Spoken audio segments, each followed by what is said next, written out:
श्री गुरुवे नमः। ओम श्री गुरुवे नमः। ओम श्री गुरुवे नमः। बाबा जी कहो चैनल पर आज की चर्चा में आप सभी मित्रों का मैं स्वागत करता हूं। आज हम स्वर विज्ञान के 3 श्लोकों पर चर्चा करेंगे, 177, 178 और 179 नंबर श्लोक पर हम चर्चा करने वाले हैं। बहुत छोटी सी चर्चा होगी। आप सभी मित्रों से निवेदन है, हमारा एक व्हाट्सएप चैनल है जो डिस्क्रिप्शन में, उसका प्रत्येक वीडियो में आपको लिंक मिल जाएगा। आप उस व्हाट्सएप चैनल को सब्सक्राइब कर लें। उससे बस आपको यह लाभ होगा, आप उस पर चैट तो नहीं कर सकते हैं मेरे साथ, लेकिन हमारे सभी चैनलों पर जब भी कोई वीडियो नया अपलोड होता है, आपको विद इन ए सेकंड उस वीडियो का नोटिफिकेशन मिल जाएगा। बहुत से मित्र शिकायत कर रहे हैं कि गुरुजी हमारे पास आपके नए वीडियो पहुंच ही नहीं रहे, जबकि हमारे 3 चैनल हैं और तीनों चैनल पर लगभग एक वीडियो प्रतिदिन किसी न किसी चैनल पर अपलोड होता है। इसका मतलब या तो आपने बेल आइकॉन नहीं ऑन कर रखा है या फिर यूट्यूब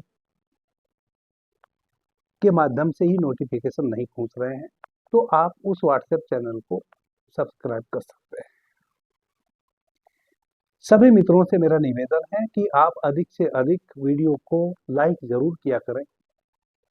आपके लाइक करने से वीडियो का रीच बढ़ता है। मैं जो इतनी मेहनत करता हूं आपके लिए, वह इसीलिए करता हूं कि अधिक से अधिक मित्र स्वर विज्ञान को जाने।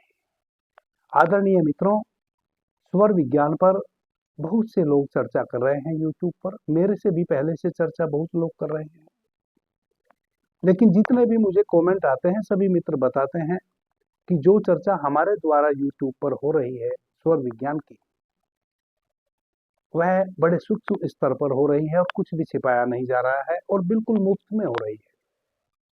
बाकी लोग स्वर विज्ञान को बता रहे हैं, लेकिन उसमें उन्होंने एक फीस भी रखी हुई है। हम कोई फीस किसी से नहीं लेते हैं, लेकिन इतनी तो अपेक्षा मेरी निश्चित है कि अधिक से अधिक मित्र बिना फीस के हमारी इन चर्चाओं को सुन सकें और जहां वह फीस देकर स्वर विज्ञान को जानने का प्रयास कर रहे हैं, उनका पैसा भी बच जाए। आदरणीय मित्रों, 177 नंबर श्लोक में भगवान शिव माता पार्वती से कहते हैं कि दिन में चंद्र स्वर में पृथ्वी तत्व और रात्रि में सूर्य स्वर में जल तत्व यदि बहता है तो यह बहुत ही शुभ योग है प्रत्येक व्यक्ति के लिए। आप 177 नंबर श्लोक में स्वर विज्ञान की कोई भी, यदि आप किसी के द्वारा भी लिखित पुस्तक कहीं से खरीदेंगे तो आपको पता चलेगा 177 नंबर श्लोक भगवान शिव के द्वारा माता पार्वती को जो कहा गया है, उसमें उन्होंने स्पष्ट रूप से यह कहा है। बहुत सारे मित्र की शिकायत है कि हम कंफ्यूजन में पड़ रहे हैं कि हम अपने स्वर को किस प्रकार से देखें। मैंने पीछे भी स्पष्ट करने की कोशिश की है, सभी मित्र चर्चा को सुन नहीं पाए। इसलिए मैं कहता हूं कि आप मेरे व्हाट्सएप चैनल को सब्सक्राइब कर लें ताकि आपको प्रत्येक वीडियो का नोटिफिकेशन पहुंच जाए। इसका मतलब आपने वह चर्चाएं मेरी नहीं सुनी जिसमें मैंने स्पष्ट करने की कोशिश की है कि आप स्वर विज्ञान के एक एक सोपान को कैसे समझ सकते हैं और कैसे उसको साध सकते हैं। अनिवार्य नहीं है कि आप अपने जीवन में दिन में चंद्र स्वर और रात्रि में सूर्य स्वर को साधें, और अनिवार्य नहीं है कि आप अपने जीवन में दिन में चंद्र स्वर में पृथ्वी तत्व और रात्रि में सूर्य स्वर में जल तत्व को साधें। यह तो वह अंतिम स्थिति भगवान शिव ने माता पार्वती को कह दी है, जो किसी भी मनुष्य के लिए अतिशय सौभाग्यशाली व्यवस्था है। यदि कोई साधक अपने स्वर में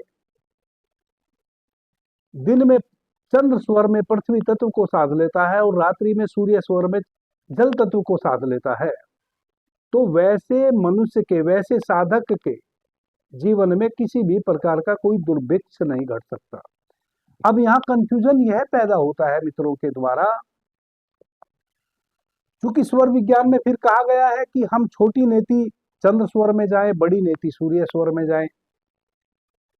स्नान हम सूर्य स्वर में करें, भोजन हम सूर्य स्वर में ग्रहण करें, और जो भी हमें लिक्विड रूप में ग्रहण करना है उसको हम चंद्र स्वर में करें। तो जब दिन भर हम अपना चंद्र स्वर चलाएंगे और रात्रि में सूर्य स्वर चलाएंगे तो छोटी बड़ी नेति का तो सारा सिस्टम गड़बड़ हो गया। यही बात मित्रों को समझ में नहीं आ रही है। आदरणीय मित्रों, जब आप दिन में अपने चंद्र स्वर को सक्रिय रखते हैं और रात्रि में सूर्य स्वर को सक्रिय रखते हैं, तब इसका मतलब यह हुआ कि आपने अपने शरीर की एक समतुल्यता बना ली। दिन में चूंकि सूर्य से आपको प्राण शक्ति मिल ही रही है, जितनी आपके शरीर को प्राण की आवश्यकता है उतना प्राण शक्ति आपको सूर्य के माध्यम से दिन में मिल रही है। तब आपको अतिरिक्त सूर्य स्वर सक्रिय करके अतिरिक्त प्राण शक्ति की आवश्यकता नहीं है। दिन में आपको चंद्र स्वर की आवश्यकता इसलिए है क्योंकि जो सूर्य का तापमान है वह जो आपको प्राप्त हो रहा है और वह जो प्राण शक्ति प्राप्त हो रही है उसमें एक समतुल्यता आ सके। चंद्र स्वर आपके भीतर एक शीतलता प्रदान करता है, यानी कि आपका शारीरिक और मानसिक बल पूरे दिन वैसा रहने वाला है कि ना तो आप तमस में रहेंगे, ना बहुत आप एग्रेसिव रहेंगे, ना तो आप निष्क्रिय रहेंगे, ना आप सक्रिय रहेंगे। जब आप इस प्रकार से अपने स्वर को साध लेते हैं कि दिन में आपका चंद्र स्वर बह रहा हो, इसका मतलब यह है कि प्राण के तल पे और मन के तल पे आप दोनों तल पे स्ट्रोंग होते हैं। क्योंकि प्राण आपको सूर्य से मिल रहा है, रात्रि में सूर्यास्त हो जाता है, प्राण शक्ति कम हो जाती है। उस समय आप अपने पूरी रात्रि सूर्य स्वर को बहाएंगे तो प्राण शक्ति की पूर्ति होती रहेगी। आप मन के तल पे और प्राण के तल पे फिर रात्रि में भी स्ट्रोंग रहेंगे, यानी कि आपके शरीर में एक समतुल्यता बनी रहेगी। आपके शरीर का जो तापमान है वह एक सम्य अवस्था में बना रहेगा। जब आप इस प्रकार से अपने स्वरों को साध लेते हैं तब आप चंद्र स्वर में ही बड़ी नेति भी जा सकते हैं, छोटी नेति भी जा सकते हैं। तब आप चंद्र स्वर में भोजन ग्रहण भी कर सकते हैं और तब आप चंद्र स्वर में स्नान भी कर सकते हैं, क्योंकि आपने अपने शरीर का एक ऐसा नैसर्गिक व्यवस्था बना दी कि रात्रि में आपका सूर्य स्वर बह रहा है, दिन में आपका चंद्र स्वर बह रहा है। जो भी आपके शरीर में जो कि एक संपूर्ण संतुलता बनी हुई है, आपका तराजू का पलड़ा ना इधर जा रहा है ना उधर जा रहा है, आप बिल्कुल तराजू ऐसे आपकी है शरीर की। चंद्र स्वर को दिन में चलाना और रात्रि में सूर्य स्वर को चलाना कोई साधारण खेल नहीं है, और यह लाखों लोगों में किसी एक से संभव है। मैं तो चूंकि स्वर विज्ञान पर चर्चा कर रहा हूं, और स्वर विज्ञान के जितने भी ग्रंथ हैं जो अभी उपलब्ध है पृथ्वी पर, लगभग 395 श्लोक हैं स्वर विज्ञान में जो अभी उपलब्ध है। स्वर विज्ञान ग्रंथ में जो श्लोक उपलब्ध है उनकी संख्या 395 है।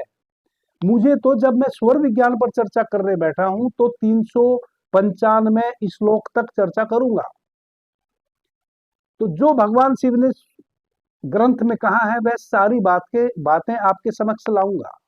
लेकिन इसका मतलब यह नहीं है कि यदि मैं कह रहा हूं कि दिन में चंद्र स्वर और रात्रि में सूर्य स्वर को आप सक्रिय करें और चंद्र स्वर में पृथ्वी तत्व और रात्रि में सूर्य स्वर में जल तत्व को आप प्रवाहित करें, तो यह आपके लिए अनिवार्य है। आपके लिए बिल्कुल भी अनिवार्य नहीं है। आप केवल उतना ही करें जितना आपसे संभव है। सबसे पहले तो आप अपने स्वर को तिथि के अनुसार चलाना सीखें। जब आपके 1 वर्ष तक तिथि के अनुसार स्वर बहने लगे, कृष्ण पक्ष में प्रथमा द्वितीया तृतीया को सूर्य स्वर बहे सूर्योदय के समय सुबह, और शुक्ल पक्ष में प्रथमा द्वितीया और तृतीया को आपका चंद्र स्वर बहे सूर्योदय के समय सुबह, और ऐसा 1 वर्ष तक निरंतर नियमित रूप से संचालित होता रहे आपके स्वर, तब आपको दूसरे किसी स्थिति में परिवर्तित होने की आवश्यकता है। एक साधारण मनुष्य के लिए यदि उसके स्वर तिथि के अनुसार चल रहे हैं, यह एक उत्कृष्ट व्यवस्था है। फिर चंद्र स्वर में जो चंद्र स्वर में करने वाले कार्य हैं उनको आप चंद्र स्वर में करें, सूर्य स्वर में करने वाले कार्यों को आप सूर्य स्वर में करें, तो यह एक अति उत्कृष्ट व्यवस्था है। उसके बाद आप अपने तत्वों को भीतर स्वर में देखें। यदि फिर आप तत्वों का भी ध्यान रखें, तत्वों के अनुसार, जैसे शुक्ल पक्ष की प्रथमा के दिन सूर्योदय के समय आपका चंद्र स्वर बहना चाहिए और चंद्र स्वर ही बह रहा है, और चंद्र स्वर में पृथ्वी तत्व या जल तत्व बह रहा है, इसका मतलब अब यह पूरा पखवाड़ा, यानी कि यह जो 15 दिन है शुक्ल पक्ष के, इसमें कोई भी कार्य आप स्थिर जो चंद्र स्वर में करने वाला कार्य है और पृथ्वी और जल तत्व में करने वाला कार्य है, उस कार्य को यदि इस पखवाड़े में आप करेंगे तो उसमें आपको 100% सफलता मिलेगी। वैसे ही कृष्ण पक्ष की प्रथमा को यदि आपका सूर्य स्वर बह रहा है और सूर्य स्वर में पृथ्वी और जल तत्व भी बह रहा है, तो जो सूर्य स्वर में करने वाले कार्य हैं वह आप यदि इस पूरे पखवाड़े में, पूरा कृष्ण पक्ष का जो पखवाड़ा होगा अमावस्या तक, यदि आप पृथ्वी तत्व में करने वाले कार्य और जल तत्व में करने वाले कार्य और जो सूर्य स्वर में करने चाहिए वैसे कार्य करेंगे तो आपको इस पखवाड़े निश्चित रूप से लाभ मिलेगा। इतना क्या कम है किसी भी व्यक्ति के लिए? यह बहुत है। इसके अतिरिक्त यदि आपको और स्वर विज्ञान के अनुसार अपने जीवन को जीना है, तब आप सूर्य स्वर का कौन सा दिन है, कौन सी दिशा है, सूर्य स्वर के कौन से अंक हैं, जैसे सूर्य स्वर के जो अंक है वह विषम है, दिन है वह है रविवार, शनिवार और मंगलवार, ये 3 दिन सूर्य स्वर के हैं। जो दिशा है वह है पूरब और पश्चिम। तो यदि आप साध सके, यदि नहीं साध सके तो इससे आगे आपको बढ़ना ही नहीं चाहिए। आप केवल तिथि के अनुसार अपने स्वर को देखें और सूर्य स्वर में करने वाले कार्य सूर्य स्वर में करें, चंद्र स्वर में करने वाले कार्य चंद्र स्वर में करें। छोटी बड़ी नेति का आप ध्यान रखें, बड़ी नेति सूर्य स्वर में, छोटी नेति चंद्र स्वर में। भोजन ग्रहण करें तो सूर्य स्वर में, पानी इत्यादि पिए तो चंद्र स्वर में। इतना ही कर ले तो आप स्वस्थ रहेंगे और आर्थिक रूप से भी मजबूत रहेंगे। फिर यदि आप स्वर विज्ञान को और अधिक गहराई में जीना चाहते हैं, तब आप दिन, दिशा, तत्व, स्वर और अंक सबका ध्यान रखते हुए कार्यों को करें तो आपको और अधिक लाभ प्राप्त होगा। यानी कि जो थोड़ी बहुत गुंजाइश थी किसी काम में नाकामयाबी मिलने की, तो वह नाकामयाबी के योग बिल्कुल बिल्कुल समाप्त हो जाएंगे, लगभग समाप्त हो जाएंगे। इस प्रकार से आप अपने स्वर के अनुसार जीने का प्रयास करें। अब भगवान शिव कहते हैं कि यदि दिन में चंद्र स्वर और रात्रि में सूर्य स्वर कोई साधक साध लेता है तो उसके जीवन में कभी भी किसी भी प्रकार का दुर्भिक्ष ना शरीर के तल पे, ना मन के तल पे, ना समाज के तल पे, ना अर्थ के तल पे। 4 तल होते हैं ना मनुष्य के। मनुष्य का सबसे पहले शरीर। यदि आपने दिन में चंद्र स्वर और रात्रि में सूर्य स्वर को साध लिया तो आपका शरीर स्वस्थ रहेगा। दूसरा, अर्थ के तल पे जो भी कार्य आप करेंगे इस अवस्था में, जो भी उद्योग आप करेंगे उसमें आपको सफलता मिलेगी, यानी कि आप धन धान्य से भी आपूरित रहेंगे, यानी कि आप आर्थिक रूप से भी मजबूत रहेंगे। तीसरा, समाज में आपका सम्मान। यदि आपके स्वर दिन और रात इस प्रकार से सूर्य और चंद्र को आप साध लेते हैं तो आपका यश बढ़ेगा, कीर्ति बढ़ेगी, समाज में आपका सम्मान बढ़ेगा।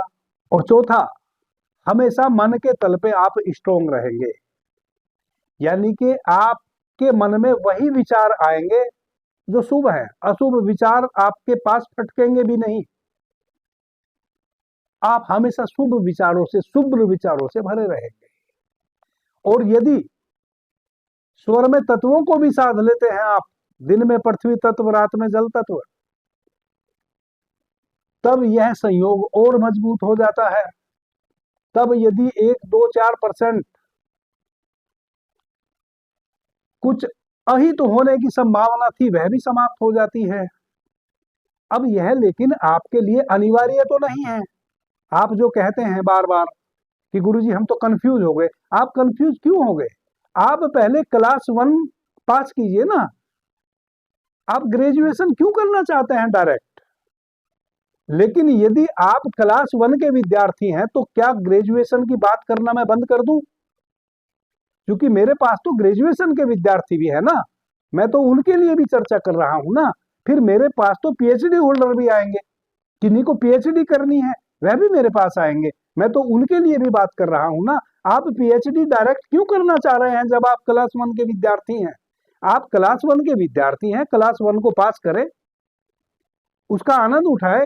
जब आपको वह सहज हो जाए, आनंद आने लगे, और जब बिल्कुल आपको बिना उंगली लगाए पता चल जाए कि आपका कौन सा स्वर बह रहा है, जब आपको बिना श्वास को बाहर फेंके केवल आपकी श्वास में किधर से श्वास सटते हुए आ रही है इतने भर से पता चल जाए कि कौन सा तत्व अभी आपकी श्वासों में बह रहा है, तब आप योग्य व्यक्ति हुए, तब आपने क्लास 1 से दूसरी क्लास में आप प्रवेश कीजिए, तभी आप पास हुए। जब आपको एक क्षण में पता चल जाए कि मेरा कौन सा स्वर बह रहा है और स्वर में कौन सा तत्व बह रहा है, इसको आपको 1 साल 2 साल लग सकते हैं, 4 साल लग सकते हैं, और किन्हीं किन्हीं का तो जीवन बीत सकता है कि उनको पता ही ना चले। तो इसमें मेरा क्या कसूर है? मैं तो ग्रेजुएशन के जो विद्यार्थी हैं उनके लिए भी चर्चा कर रहा हूं ना, उसमें मेरा क्या दोष है? मुझे तो 395 सूत्र हैं भगवान शिव के बताए हुए, उन 395 सूत्रों पर बात करनी है। 178 नंबर श्लोक में भगवान शिव कहते हैं,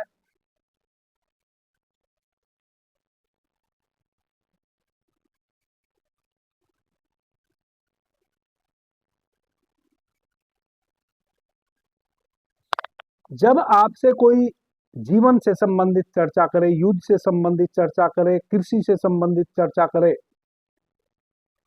कृषि कार्यों से संबंधित चर्चा करे, जैसे कोई आपसे आके पूछे कि मुझे खेत में कौन सा बीज रोपना है, आपसे कोई आके पूछे कि मुझे किसी मुकदमे हेतु गवाही देने जाना है या किसी पर नया मुकदमा करना है, आजकल तो लड़ाई यही होती है, आजकल तीर तलवार की लड़ाई तो समाप्त हो चुकी है। किसी भी कार्य में विजय प्राप्त करने हेतु आपसे कोई आके प्रश्न पूछे, धन उपार्जन करने संबंधित कि मैं किसी कार्य को करने जा रहा हूं, उसमें मुझे लाभ मिलेगा या हानि मिलेगी, वैसा कोई प्रश्न पूछे, तो भगवान शिव कहते हैं कि आप अपने स्वर को ध्यान में रखते हुए उस व्यक्ति का उत्तर दें। जैसे यदि आपका चंद्र स्वर बह रहा है तो चंद्र स्वर में जो करने वाले कार्य हैं वह है सौम्य प्रवृत्ति के कार्य और स्थिर कार्य, जिनमें स्थायित्व हो। अब कोई व्यक्ति आपसे आके पूछे कि मुझे अपने खेत में बीज डालना है, डालूं कि ना डालूं, तो आप देखें कि वह व्यक्ति जब आया आपके समक्ष तो वह आपके दायां खड़ा है कि बायां खड़ा है। यदि आपके बायां खड़ा है और आपका चंद्र स्वर बह रहा है और कृषि से संबंधित उसने आपसे प्रश्न पूछा है, तो आप उसको कहिए कि तत्काल बीज रोप दीजिए, क्योंकि वह आपके चंद्र स्वर की तरफ आके खड़ा है और चंद्र स्वर की तरफ आके खड़ा है, चंद्र स्वर से संबंधित उसने आपसे प्रश्न पूछा है, जो कि स्थायी, जब आप किसी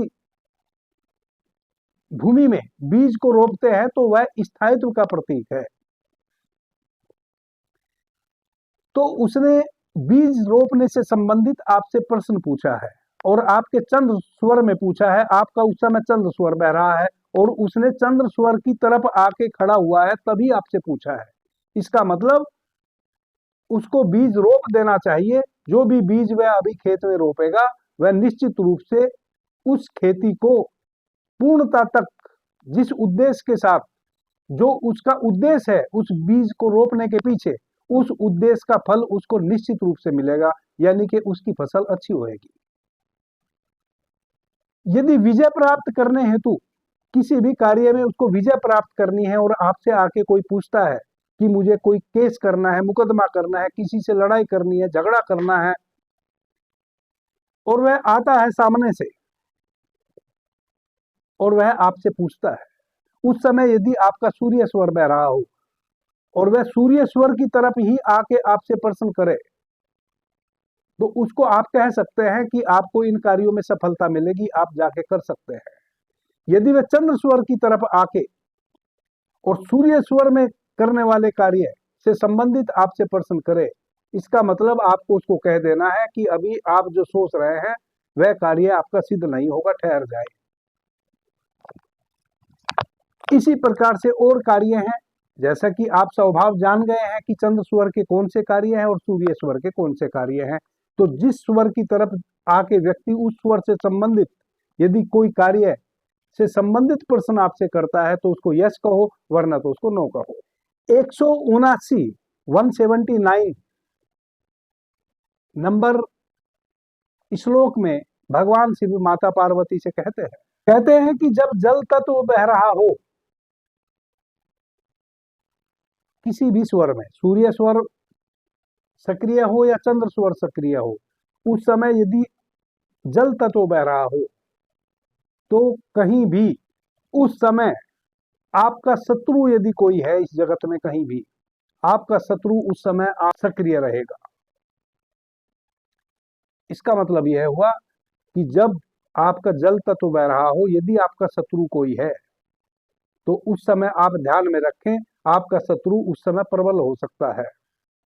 यदि आपका शत्रु कोई है और आपको लगे कि वह हावी हो रहा है, तुरंत अपने जल तत्व को निष्क्रिय करें और दूसरे तत्व को सक्रिय करें। आदरणीय मित्रों, एकमात्र स्वर विज्ञान ही ऐसा विज्ञान है जो हमें आने वाले खतरे को बताता है और उस खतरे से बचाव भी का उपाय भी बताता है। तो जब आपका किसी भी स्वर में जल तत्व बह रहा हो, इसका मतलब उस समय यदि कोई आपका दुश्मन आपके इर्द गिर्द है तो वह बहुत सक्रिय हो सकता है, वह आपको हानि पहुंचा सकता है। शत्रु और किसी चीज में और किन्हीं चीजों से आपको हानि नहीं होगी, लेकिन शत्रु से हानि हो सकती है। वैसे समय में आपका शत्रु यदि आपके निकट है, आप तुरंत अपने स्वर में तत्व को परिवर्तित कर लें। यदि पृथ्वी तत्व बह रहा है तो वही शत्रु आपका आपसे पराजित होने वाला है। कोई सा भी स्वर चल रहा हो, उस स्वर में यदि पृथ्वी तत्व बह रहा है तो आपके शत्रु की आपके द्वारा पराजय सिद्ध है, वह आपसे पराजित होगा, वह आपसे हार जाएगा।